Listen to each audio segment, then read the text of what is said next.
Good morning friends, मैं रविशानंद। मित्रों, आपका लाइफ जो है like a riding a bicycle. कहा जाता है कि यह साइकिल चलाने जैसा है।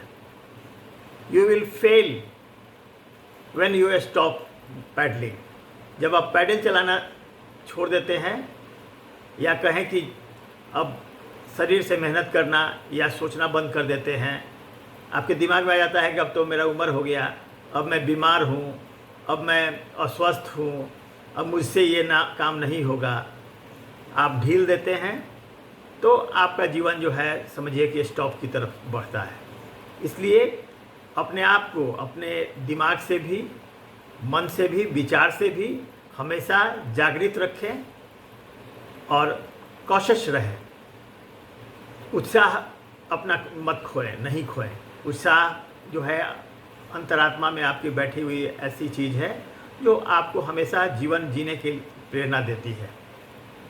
एक डिस्कवरी चैनल पर एक ऐसा एक्टर को देखते होंगे जो टापू पर चला जाता है, बिच्छू खाता है, सांप गोजर के साथ रहता है, अकेले रहता है। उसका नाम है बियर ग्रिल्स। उसका एक लाइन बड़ा अच्छा हमको लगता है। उसने कहा कि ट्राई हार्ड लाइफ इजी। अगर आप अपने आप को कठिन परिस्थितियों में रख लिए हैं, जीना सीख लिए हैं, तो आपका जीवन सरल हो जाता है। इसलिए हमेशा अपने आप को आत्मनिर्भर बनाएं, शरीर का ख्याल रखें, मजबूत बनाएं और अपने को दया का पात्र न बनने दें। मेरा अपने जीवन में यही रहा कि कभी भी अपने को इस स्थिति में नहीं डालना है कि दया के पात्र मैं हो जाऊं। आर्थिक रूप से, शारीरिक रूप से, मानसिक रूप से या किसी रूप में कहीं भी अपने आप को मैं दया का पात्र नहीं देखना पसंद करता हूँ। और इसी वजह से मैं जहाँ तक समझता हूँ कि बहुत सारी मुसीबतों से मुझे बच जाता हूँ या चिंता फिक्र मैं बहुत नहीं करता हूँ। थोड़े समय के लिए कोई मुसीबत भी आती है तो उनको सोच करके मैं यही सोचता हूँ कि भगवान राम को कितना मुसीबत हुआ था, भगवान कृष्ण को कितना मुसीबत हुआ था, तो हम लोग या मैं कौन सा ऐसा किस खेत का मूली हूँ जो हमको तकलीफ़ नहीं होगा।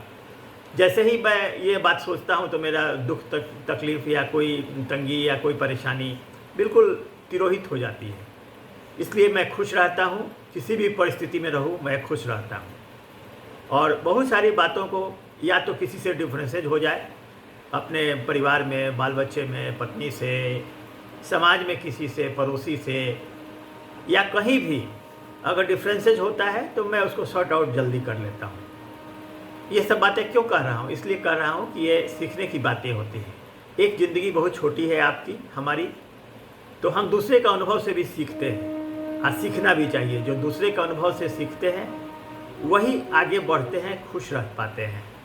छोटी छोटी बातों को बहुत सारे, मैं तो हर विद्यार्थी को कहूँगा कि ह्यूमन साइकोलॉजी ज़रूर पढ़ें। जो किताबें अगर कहीं भी है, मोटिवेशनल बुक्स पढ़ें, उत्साहित लोगों, उत्साह करने वाले लोगों के साथ रहें, सकारात्मक बात करने वाले लोगों के साथ रहें और वैसे मित्रों से दूरी बना लें जो आपको हतोत्साहित करते हैं, निरुत्साहित करते हैं, नकारात्मक विचार देते हैं और कभी भी मौके पर आपको कोई काम नहीं देते हैं। ऐसे लोगों को अपना 1 मिनट भी, 2 मिनट भी बर्बाद क्या करना है, नहीं करना चाहिए। मेरा तो मानना यही है कि अपने इर्द गिर्द उत्साह वर्धक लोगों को, मोटिवेशनल लोगों को, अच्छे लोगों को और वैसे लोगों को जिनको आप अपने से उत्तम मानते हैं, उन लोगों से नज़दीकी रखिएगा तो आपकी भी उन्नति होगी, आप में के जीवन में भी खुशहाली आएगी। और कोशिश कीजिए कि अपने को स्वस्थ रखें। बीमारी जो है, बहुत सारी बीमारियां, मैं हमेशा कहता हूं कि साइकोसोमेटिक बीमारी सब ज़्यादा है। आप देखिएगा कि मैं बीमार हूं, मैं अस्वस्थ हूँ, दवा खा रहे हैं, इलाज करा रहे हैं, लेकिन दवा पर विश्वास नहीं कर रहे हैं।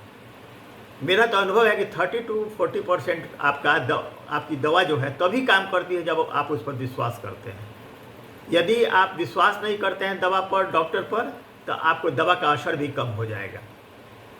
आपका दिमाग में 10% जो दिमाग है वही एक्टिव रहता है, 90% दिमाग आपका अनकॉन्शियस है। तो उसको जागृत कीजिए, अपने आप को काबिल बनाइए। जितने ज़्यादा आप अपने सब कॉन्शियस माइंड को एक्टिवेट करेंगे, तो आपको किताबें पढ़ेंगे, लोगों की बातें सुनेंगे, अच्छी तभी लगेगी, सही बातें आप पकड़ तभी पाएंगे, आपका दिमाग ग्रास्प करेगा जब आपकी सोच सही होगी। नहीं तो हर बात को आपको नकारात्मक लगेगा। आप कहीं 10 आदमी के बीच में बैठते हैं, 9 आदमी बात कर रहा है, अपनी तरह का बात करेगा, लेकिन कभी कभी कुछ लोगों को देखिएगा कि हर दूसरे के बात में उनको दिक्कत हो जाती है। तो ये सोच से बाहर निकलना होता है आदमी को। जैसे जितने लोग होंगे सबके विचार अपने अपने डिफरेंट होंगे, लेकिन परम सुख ये है कि अगर आप अपने को सोच से स्तर उठाते हैं, लोगों की साइकोलॉजी को समझते हैं, मनोविज्ञान को समझते हैं। आज भेड़िया धसान वाला सोच है, भेड़ की तरह लोग चलते हैं, किसी बाबा के पीछे, किसी गुरु के पीछे, किसी मत के पीछे। और खास करके गूगल पर आपको जो भी बातें हैं उसमें से बहुत सारी बातें जो है गलत है, झूठ है। जब तक आप चेकआउट नहीं कीजिएगा, काउंटर उसका चीज़ नहीं पढ़िएगा, एंटीडॉट्स नहीं जानिएगा, तो आप सत्य की से भ्रमित हो जाइएगा। और ख़ास करके हम हिंदू समाज के बारे में यही देखे हैं कि लोग डालडा को बहुत अच्छा समझते हैं, शुद्ध घी को जो है की शिकायत करते हैं। ये झूठ के बाज़ार में सच बहुत निराश हुआ है। इसलिए सच खोजने के लिए आपको जानकारी से ज्ञान की तरफ की यात्रा करनी होगी। केवल किताबें पढ़ लेने से आप बुद्धि नहीं खुलता है। आप सच जानिए, और सच जानने के लिए आपको अपने भीतर जाना होगा। आपको गहरे में अगर सच्चाई जानना है किसी धर्म का, किसी व्यक्ति का, तो जब तक उसका टेस्ट नहीं आएगा, उसकी गहराई से नहीं समझिएगा, तो लोग के धोखा खाते रहिएगा, लोगों से वैचारिक रूप से गुलाम बन जाइएगा, और आप अच्छी बातें आपको अच्छी ही नहीं लगेगी। इसलिए सोचिए, समझिए और नेक्टार पैदा कीजिए। खाली किताबें पढ़िए नहीं, किताबों से जानकारी हासिल कीजिए और जानकारी से ज्ञान हासिल कीजिए। लोगों को जानिए, समाज को जानिए। राजनीति में भी बहुत महत्वपूर्ण है, राजनीति भी, उसमें भी आप चुप रह जाना ठीक नहीं है। आप रशिया और यूक्रेन का युद्ध देख चुके हैं। यूक्रेन क्या देश बर्बाद हो गया केवल एक नेता की गलती की वजह से। तो आप भी अगर नेता को गलत चुन लीजिएगा तो आपको भी अपने घर द्वार से भी बेदखल होना पड़ सकता है, या बहुत बड़ी मुसीबत में पड़ सकते हैं। इसलिए राजनीति में अगर इंटरेस्ट नहीं लेते हैं तो यह भी आपकी गलती है।